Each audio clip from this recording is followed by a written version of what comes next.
दोस्तों आपने adaptive radiation शब्द ज़रूर सुना होगा।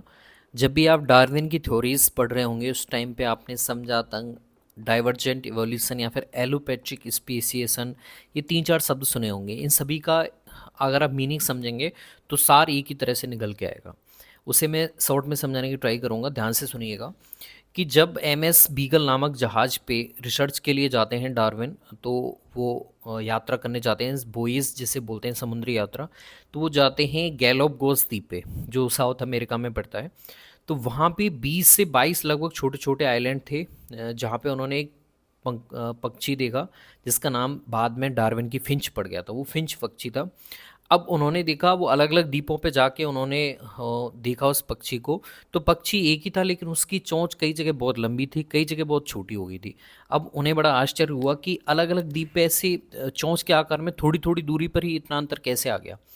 तब उन्होंने अनुकूली विकिरण, जिसे आप एडेप्टिव रेडिएशन कहते हैं, उसके बारे में बताया कि पेरेंट्स आपके एक ही हो सकते हैं, लेकिन भविष्य में कोई भी ऐसा कोई भी ऐसी चीज़ हो सकती है जिसकी वजह से उनके बीच में एलोपैट्रिक स्पेसिएशन हो सकता है। यानी कि मान लीजिए वो एक ही आइलैंड पे रहते थे, लेकिन भविष्य में एक आइलैंड से दो आइलैंड बन गए, बीच में पानी आ गया। अब एक ही स्पीसीज के दो सदस्य आपस में जनन नहीं कर पा रहे हैं, और कुछ समय बाद वहाँ पे देखने को मिलता है दोनों की जो पोषण के आधार पे उन्होंने चोंच का जो आकार है वो अपने हिसाब से वहाँ पे अडेप्ट कर लिया है। तो ये एडेप्टिव रेडिएशन है, या फिर इसे आप बोल सकते हो डाइवर्जेंट इवोल्यूशन। क्योंकि उनके पेरेंट्स, मान लीजिए एक जो छोटे छोटे द्वीप बन गए थे, भविष्य में 20 से 22 द्वीप हो सकता है वो एक बड़ा ही द्वीप हो, धीरे धीरे छोटे छोटे द्वीपों में कट गया हो। लेकिन बीच में आपके भौगोलिक विभाजन की वजह से एक ही जाति के सदस्यों में जनन नहीं हो पाया, जिसकी वजह से अपने आवास के अकॉर्डिंग उन्होंने चोंच का आकार चेंज कर लिया।